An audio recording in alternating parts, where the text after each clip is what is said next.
অনেকেরই কিন্তু নিজেকে কন্ট্রোল করতে হয়। তো এই নিজেকে কন্ট্রোল করার ভিতরে অনেক ধরনের রূপ আছে। যেরকম আমাকে কেউ 5টা কথা শুনিয়ে দিয়ে গেল, তখন আমি বুঝতে পারলাম ও আমাকে 5টা কথা শুনিয়ে দিয়েছে, কিন্তু ওর সাথে যদি আমিও মুখ নাড়ি তাহলে কিন্তু ব্যাপারটা ভালো দেখা যায় না। তখন আমরা এটা বুঝে অনেক সময় চেপে যাই, তাই তো বন্ধুরা। এবার এটা এক ধরনের কন্ট্রোল করা। আর এক ধরনের কন্ট্রোল করা হচ্ছে যে আমি নিজে কন্ট্রোল করছি না, কিন্তু নিজেকে কন্ট্রোল করার অভিনয় করছি। যেরকম এই অভিনয়টা খুবই খারাপ। অনেকে আছে যে কেউ কিছু বলে গেছে তাকে, তারপরও সে কিন্তু কোনো কথা বলছে না। স্বার্থর একটা ব্যাপার আছে এখানে। স্বার্থর ব্যাপারটার ভেতরে একটা কন্ট্রোল জড়িয়ে থাকে।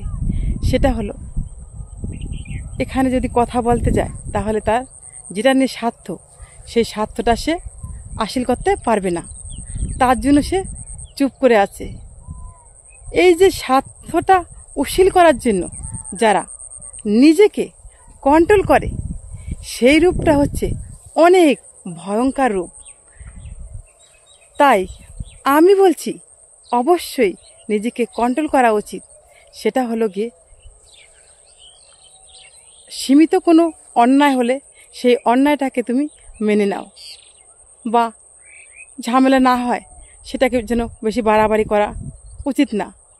কিন্তু তোমার সাথে যদি এরকম কোনো খারাপ অন্যায় আচরণ সবসময় হতে থাকে আর তুমি যদি চুপ করে থাকো, কোনো কথাই না বলো, তাহলে আমি বলবো এখানে তোমার কোনো স্বার্থ আছে। সেই স্বার্থটার কারণে তুমি চুপ করে রয়েছো। যখন তোমার এই স্বার্থটা উদ্ধার হয়ে যাবে, তখন তুমি সেই মানুষটাকে একটা ভয়াবহ রূপ দেখিয়ে দিতে কিন্তু একটু ছাড়বে না।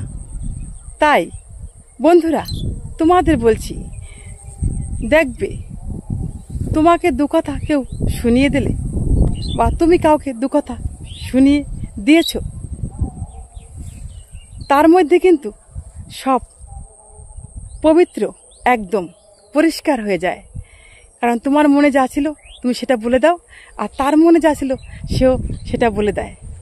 কিন্তু এখানে স্বার্থ উদ্ধার করার জন্য যারা আসে তারা কিন্তু খুবই চাপা স্বভাবের হয়। স্বার্থটা উদ্ধার করার পর কিন্তু তার যে কি কঠিন রূপ, সেই রূপটা কিন্তু তোমাকে দেখিয়ে দিতে একটু ভুল করবে না। আর যে তোমার সঙ্গে মুখে মুখে কথা বলেছে, তুমি একটা বললে ও তোমাকে একটা বলেছে, হ্যাঁ, সে কিন্তু সত্যি অতটা শয়তানি বুদ্ধি জানে না।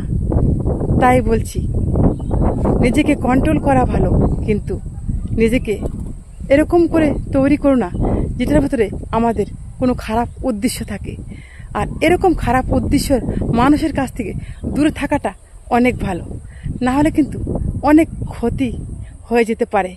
তো বন্ধুরা, আমার কথার মধ্যে যদি কোনো ভুল ত্রুটি থাকে তাহলে অবশ্যই ক্ষমার চোখে দেখবে।